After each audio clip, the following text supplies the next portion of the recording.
Okay, hi everyone. Thank you for joining. It's just gone 4 o'clock, so we'll make a start. My name's Andrew. I'm one of the senior education consultants here at Crick Software, and I'll be showing you kind of different aspects of DocsPlus this afternoon. And I'm joined by Abigail and Fiona, so I'll pass over to them so they can introduce themselves.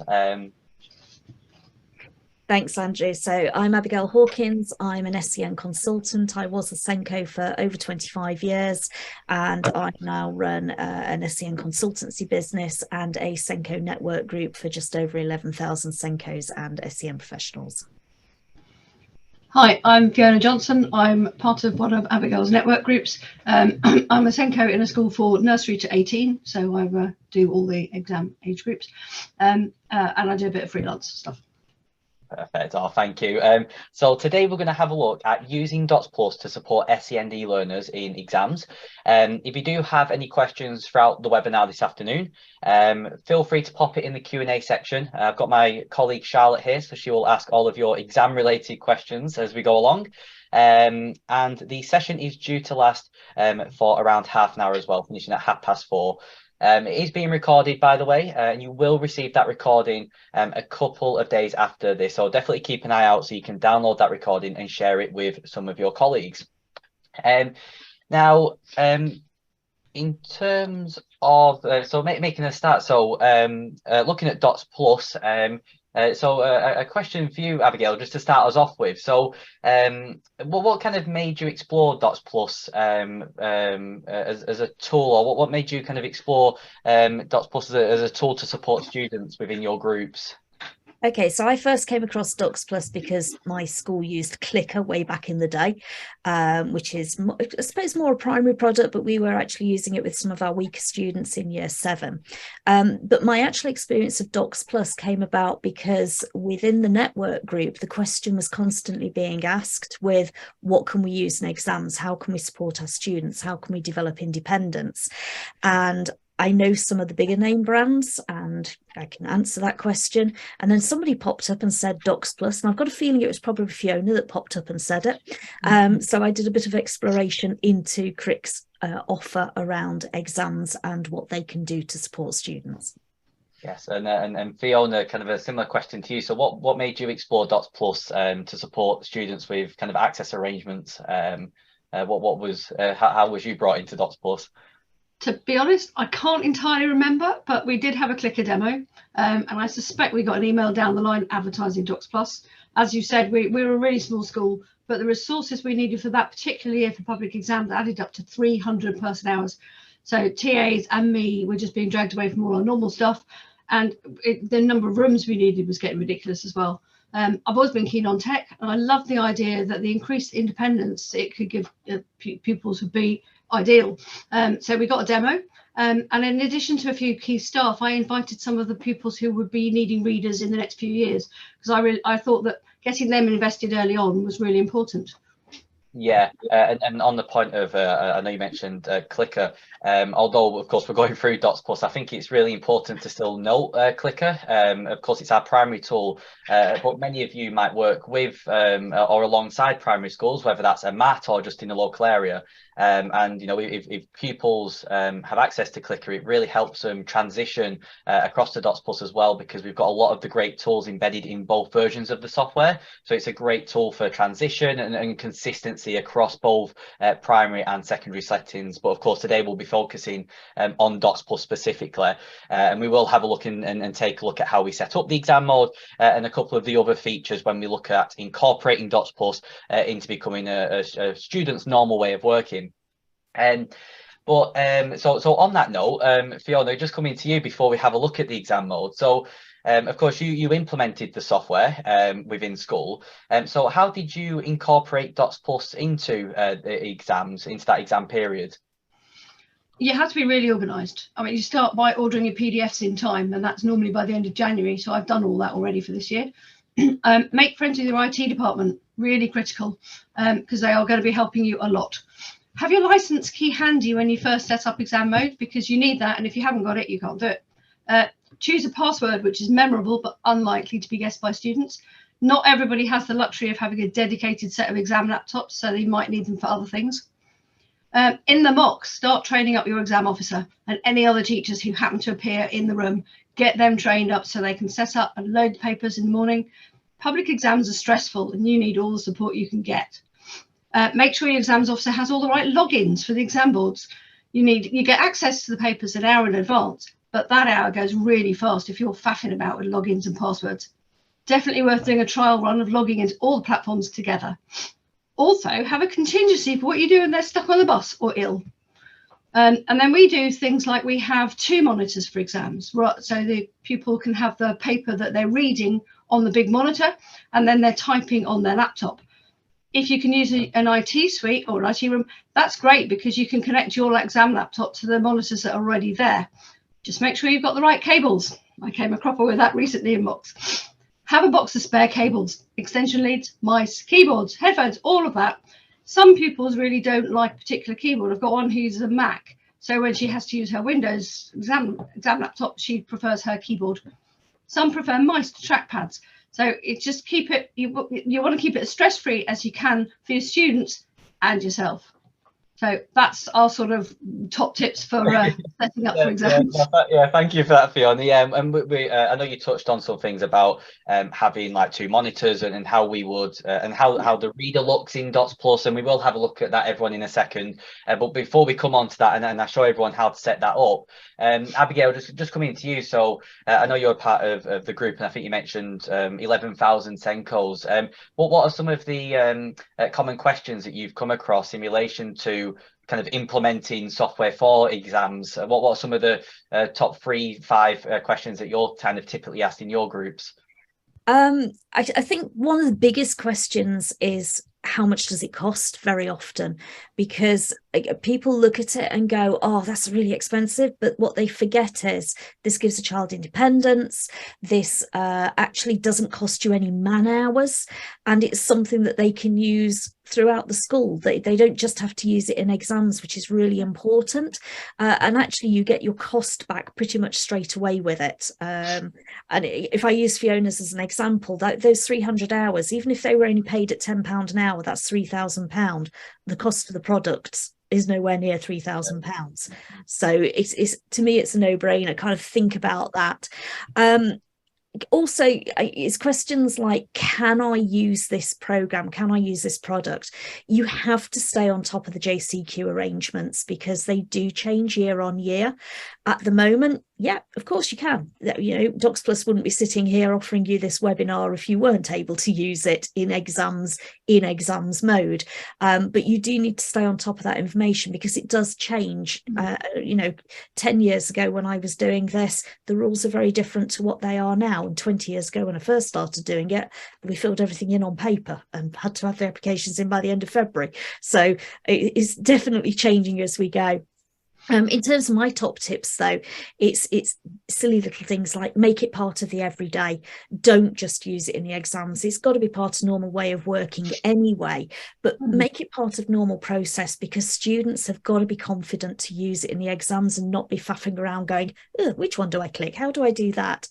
And you know, as Fiona says, making sure you've got more than one person that knows it inside out, but also if we're using it in the everyday, something, a real little tip here, that sometimes teachers give us a document that you can't get it to read straight away. So use a PDF converter, and they are free. They're out there on browsers. So there's online to PDF, it's number 2, or ilovepdf.com, both of which have optical character recognition, OCR, within them, which makes that document a PDF readable document. Not always 100% accurate, I have to say. So sometimes there are a couple of errors in there, but it's so much quicker than having to type that whole thing out again. And it can support your students so much to have had that practice doing it. Yeah, no, thank you for that. Yeah, I know we discussed that a couple of weeks ago, and of course, when you convert those PDFs and the papers, they of course can be loaded up into DocsPlus as well. But looking at DocsPlus now, in terms of how we would go about setting it up and what it would look like on the day. So It is all password protected and JCQ compliant, by the way, and we can use DocsPlus as a replacement for a human reader and a human scribe. We've got a couple of tools embedded in the software in order to access the exam and answer the questions. But what we do is we would, before the exam, of course, we would request the exam paper in PDF format, and that exam paper, I think typically it's sent about an hour before the exam, which is plenty of time to set it up during the day for our students. And from schools I've worked with in the past, a lot of schools will get that exam paper and it needs to just be somewhere secure, password protected or encrypted. And a lot of schools I work with, they might have it on a USB stick, on a lanyard, and that's where it's that's where it will be. And then when it comes to kind of loading up DocsPlus, if we go into the options and then go into exam mode, as I mentioned, it's all password protected, and then we can turn the exam mode on. Now, before we do that and click OK, we would go into the options, and this is where we would enable and disable the different features depending on the access arrangements for that individual. Now, if a student requires a scribe, they do have access to our predictive text tool and spell checker, and same again, that's all JCQ compliant. And if they have access to a reader, they can use our doc reader. So just for the purposes of setting this up, I'm going to leave on the suggestions, the spell checker, the doc reader and the speech, and we're going to look at this from the perspective of a student that requires both a reader and a scribe with the computer. And then we turn the exam mode on. Now, we're in the exam mode now in the bottom left, and there's no way to get out of this unless we have the password. Now, what we do is with that USB stick or that area that's encrypted with a password, we might plug it into the device, and then we would load up our exam paper. And I've just got a past paper here, just a geography one. So I'm just going to open this up. Might be worth as well, once you've loaded this up, saving the PDF locally as well onto the laptop, just in case you need to retrieve it, in case they accidentally close it down for whatever reason. So it's always there that we can retrieve it. But scrolling down, so I'm just going to go to one of the questions here. Here we go. So we can zoom out as well, just with the arrow. Now, from a reader's perspective, we try to make this as intuitive as possible for everyone. So, of course, not just for the students that will be using this in the exams, but, of course, for the teachers that need to be trained up on this and how to use it. But from a reader's perspective, all we have to do is we just highlight the sentence, the paragraph, or the individual word. And then what we do is we would click on the speaker icon at the top, and it will read it back to us.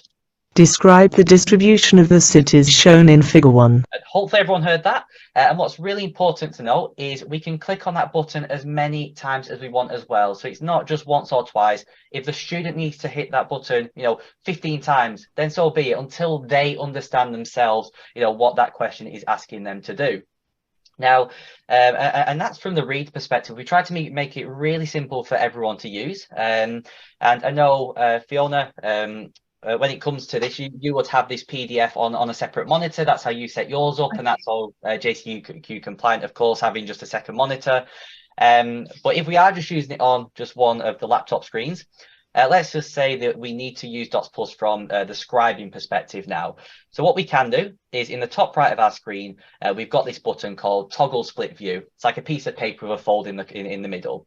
So when we click on that, we get the exam paper at the bottom. We can still zoom out of it so we can refer back to the question.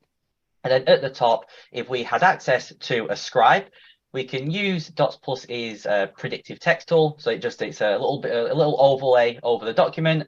And throughout the document, we can also spell check as well if needed to at the end of every sentence, paragraph, or at the end of the work. And once we've produced our work, so if I just continue to type this out, so describe the distribution of the cities shown in Figure 1. So the distribution, there we go. And as you can see, it's suggesting it for us of cities in Figure 1. And then I can put my full stop in as well. The distribution of cities in Figure 1. And then if I don't need to use a predictor at that point, I can turn it off.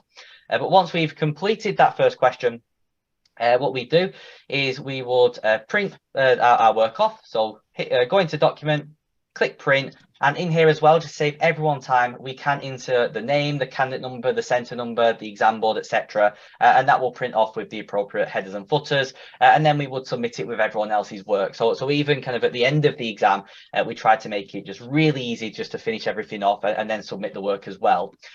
So in terms of that exam mode, the reader is just highlight the sentence, and then we can click on that button as many times as we want.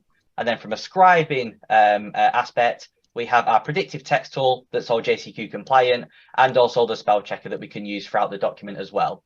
And with the exam mode, we understand that it's a very stressful period for everyone involved in the exams, from from setting it up to the students actually doing the exam themselves, making sure they have the support they need. So we've tried to make the exam mode just really easy to use, and just become just a student's normal way of working. We can use it in mock exams as well. And there are a couple of other ways that we can incorporate DocsPlus as well that we'll come on to shortly, leading up to the exam mode.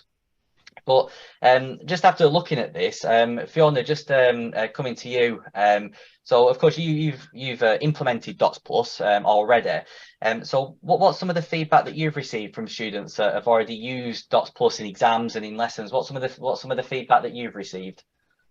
Our students find it really helpful because they can use it not only for the exams, but it's their normal way of working. They've got it on their laptop. They use it in lessons. They use it for homework. They love the independence, so they can use the software anytime they want, rather than having to rely on someone to read for them. Which I really like that independence thing. We use OneNote quite a lot, so they can use Immersive Reader in OneNote, not for exams, but it's not ideal for writing or typing and editing your work. So they can just copy and paste their OneNote stuff into DocsPlus, which they tend to do. So yeah, generally speaking, they're very happy to use it. Yeah, and then that leads us quite nicely on to the next question, actually. Of course, DocsPlus has the exam mode that we can use within exams, but there's also another aspect of DocsPlus, that we can incorporate within lessons. So Fiona, just coming back to you, so how have you used DocsPlus outside of exams? Kind of what have you done to incorporate that aspect of the software as well? So we're a school that technology, a laptop or a device is actually part of the expected equipment, like a pencil case. So they all have it on their own laptop. I mean, not every single pupil, the ones who use DocsPlus, but it's also on all our school computers. So there's loads of access. Once people start using it, they use it for all their school assessments, any end of term tests, and all that sort of stuff. Often actually on their own laptops at that point, because we just don't have enough school exam laptops for everything. But we turn the desks around so the teachers watch their screens in case they're tempted to do anything dodgy, because they can't use it. Well, they could use exam mode, but they tend not to. We've got quite a few pupils who have one-to-one lessons or group lessons with our dyslexia specialist teacher. So she introduces things like the mind mapping and the grids. Because we bought in just before COVID, it was very much an exam reader for all the tags and all that sort of stuff, and then public exams for the first time last year. But we're now really trying to use it a lot more, and particularly we've got a big group of Key Stage 3 pupils who've now just started to use the mind maps and grids, and it's something we're quite excited about doing more with. And I actually have one pupil in the primary school who's using it every day for her reading and writing, and the impact of things like the predictive text and the ability to read back what she's typed have been actually completely incredible. So yes. So we're doing quite a lot with it now that's not just exam based. Yeah, and it's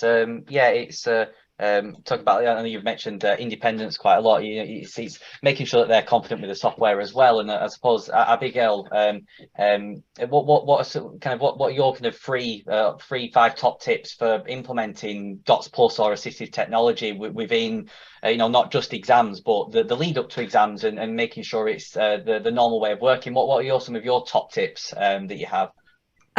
DocsPlus might hate me for saying this, but you need to look at your toolkit for your students, because it's what's most appropriate for each student.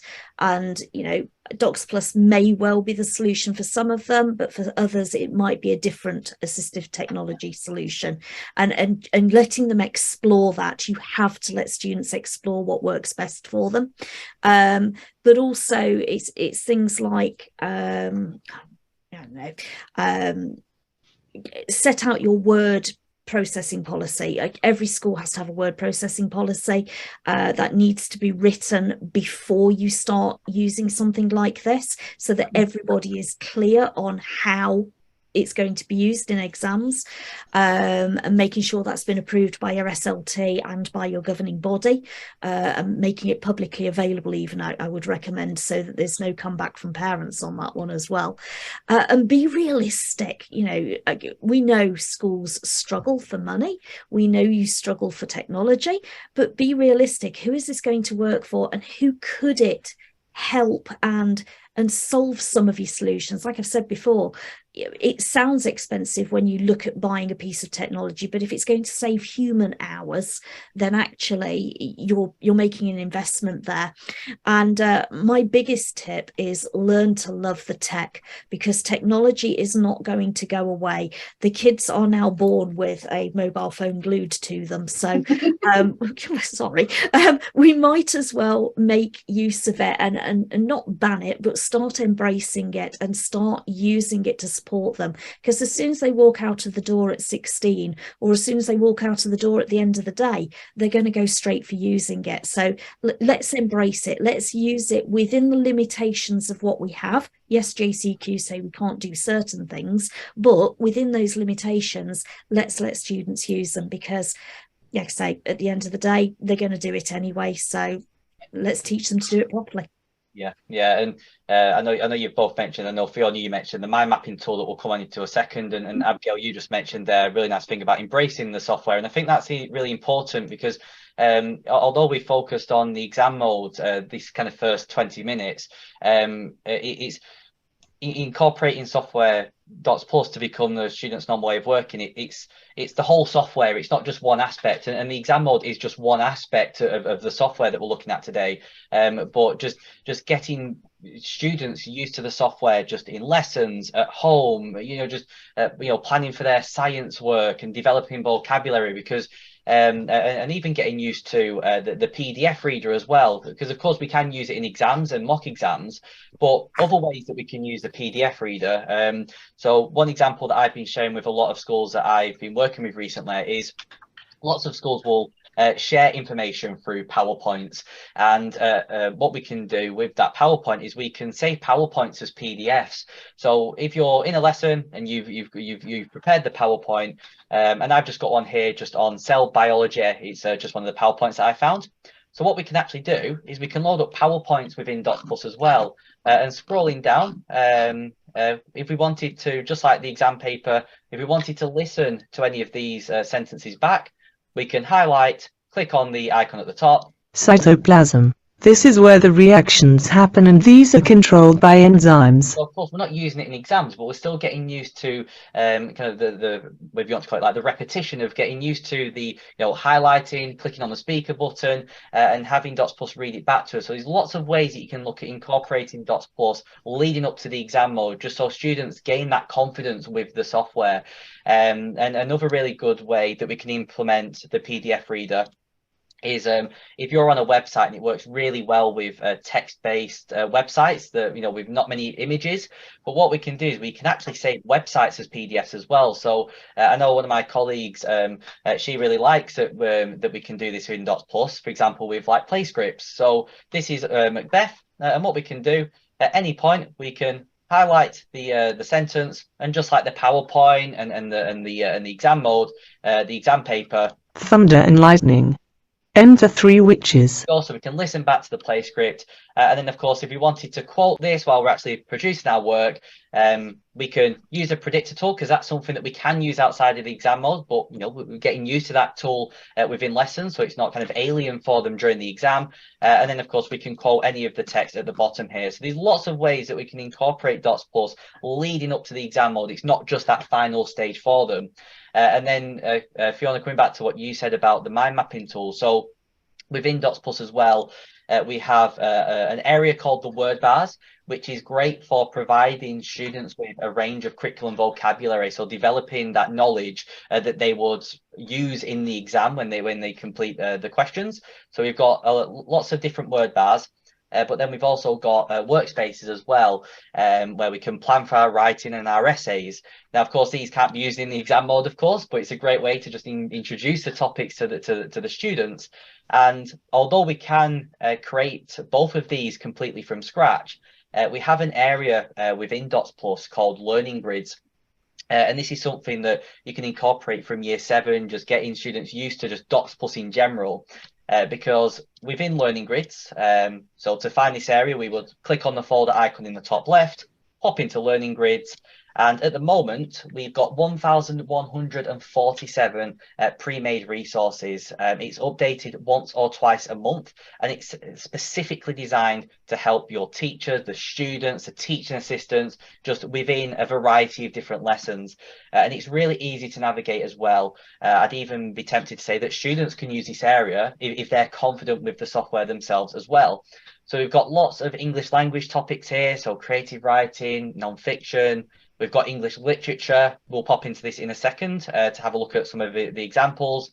We've got a whole science area as well, so biology, chemistry and physics, geography, human and physical geography in there as well. And then the final 2 sections, we've got history, so, Tudors, World War I, Russia and China, different dynasties. And then finally, we've got social sciences. So we've got lots of government and politics, psychology and sociology. Now, of course, we can't use these in the exam mode, but, students still have to develop that curriculum vocabulary in order for them to use those words in the exam. And this is just one way that we can start to incorporate them just within lessons. And one example out of all of these 1,100 resources, if I just go into Macbeth here, we've got 7 resources in just this one particular area. So we've got a range of workspaces here.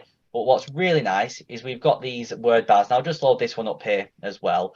So these word bars are all about breaking down that type of text so it becomes more accessible. We can learn a bit more about the text. So as you can see, we've got different tabs at the top here. At any point, if we wanted to listen to these words, all we have to do is right click. Brave. So even that, the voice that we're using at the moment, that's the voice that students also hear in the exam mode as well. So it's even getting used to the voice. So the voice isn't different at different stages of using the software. It's Rachel or Graham, and you can choose between the 2. But we right click to listen, left click to insert, and then we can continue typing that sentence. It might be that we use the predictive text tool, for example. So already getting used to some tools that they might be using in the exam mode early on, even from year 7 potentially. So we've got lots of these word bars. And then, of course, we've also got lots of workspace areas as well. So keeping along the lines, keeping on the theme of Macbeth, as you can see here, we've got one of our workspaces here on the key events, and all we have to do is click on the box and then type into it to develop this mind map or the workspace that we've got here. So lots of ways that we can look at it, incorporating DocsPlus, outside of the exam mode, and really kind of like you said, Abigail, embracing the software and all aspects of it as well. Because with any software, we don't, we can't just give it to the pupil, a matter of days before the exam. This needs to be something that is implemented over an extensive period of time. I know Fiona, you've mentioned you've already got that year 4 pupil using it, and you're starting to really kind of integrate it more and more in school now, using these mind map areas and using these word bars. So evidently it will be something that's just normal for them to use in the exam. It's just, I'm just using DocsPlus again. It's just in exam mode now, and that's what's really important and a really key aspect of the software and what we've looked at today. So not just the exam mode, all of the other aspects of the software that we have available. So we're just coming up to the end of the webinar. Abigail, Fiona, is there anything that you wanted to add just for 1 minute? I'm just thinking, I think we've covered quite a lot in the session today. I can't think of anything else really that we've. I think we've covered everything that we wanted to, unless. I think we've covered quite a lot. There've been quite a lot of questions coming through. Yes. One of them was about whether exam mode stops them using the internet. Now, I thought it did. So. But yes, maybe it doesn't.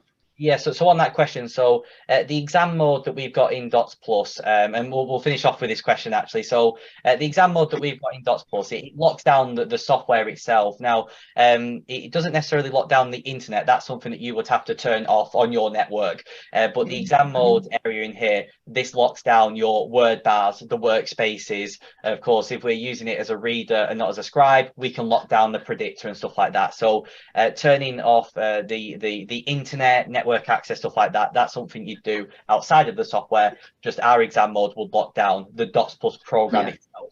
And DocsPlus does work offline as well. So DocsPlus isn't an internet-based program. It's installed onto a device. As soon as you turn the internet off, it still works as intended, especially for the exam period. Just coming up to 6:30 there, so I just want to thank everyone for joining.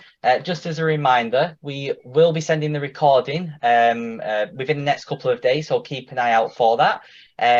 Hopefully all of your questions have been answered by my colleague Charlotte, so thank you very much for that, Charlotte. I've seen a couple pop up as well, and we'll be in touch as well to look at organising a DocsPlus demonstration. So if you do want to look at DocsPlus in relation to your school's priorities, if it's something that you want to explore as a tool to support your students with access arrangements or just generally across school, we can have a look at booking in a one-to-one meeting to look at your school specifically. But I just want to thank everyone for joining. I hope you found it useful. And actually, if I just open up this here, if you want to get in touch as well, these are our contact details. So there's our number for us to give us a call on, and any other questions, pop us an email on info@cricksoft.com. But I just want to thank everyone for joining today, and I hope you have a great rest of the night. So thank you very much. Thank you. Bye, everyone. Bye-bye. Bye.